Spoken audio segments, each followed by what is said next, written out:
2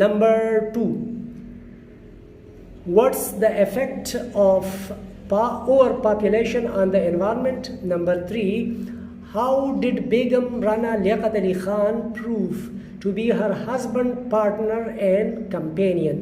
Number 4, how was the author able to reduce income tax? Number 5, what do you know about the honesty and integrity of Hazrat Umar radiallahu anhu? Number 6, what are the effects of chewing tobacco? And number 7, what do you know about the education of Edison?